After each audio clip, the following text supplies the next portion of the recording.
World top T20 batter மற்றும் bowler இவர்களுடைய பங்களிப்பு பெரிதாக இல்லாமலேயே இம்முறை உலக கிண்ணத்தை வென்றிருக்கின்றது இந்திய அணி. ஆமாம், உலகத்திலேயே T20யிலே முதல் தர துடுப்பாட்ட வீரராக இருப்பவர் அபிஷேக் சர்மா. இந்த சுற்று போட்டியை நீங்கள் பார்த்தீர்கள் என்றால் ஒரு முதல் சுற்றிலே ஒரு போட்டியிலும் ஃபைனலிலும் தவிர அவர் பெரிதாக பிரகாசிக்கவில்லை. அதே நேரத்தில் வருண் சக்கரவர்த்தியும் உலகத்திலே டாப் T20 பவுலர். அவருடைய பங்களிப்பும் பெரிதாக இருக்கவில்லை.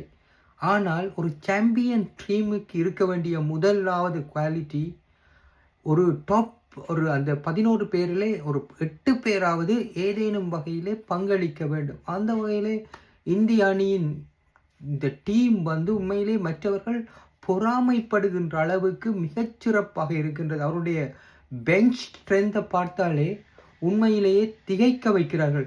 முகமது சிராஜ் போன்ற பவுலர் பெஞ்சில் இருக்கின்றார். மறுபக்கம் நீங்கள் பார்த்தீர்கள் துடுப்பாட்ட வீரர்கள் வரிசையிலே பலரும் அணிக்குள்ளேயே இல்லை. சுப்மன் கில், ஜெய்ஸ்வால் போன்றவர்கள் அணிக்குள் இல்லை. ஸ்ரேயாஸ் ஐயர் இல்லை. இப்படி இருக்க அந்த டீமை பாருங்கள். ஒரு உண்மையிலேயே ஒரு அந்த பெஞ்ச் ஸ்ட்ரென்த்தை தான் சொல்லுவார்கள் டீமோட ஆரோக்கியம் என்ற அந்த அளவிலே இந்த இந்திய அணி உண்மையிலேயே மிகவும் பிரமிக்க வைக்கின்றது.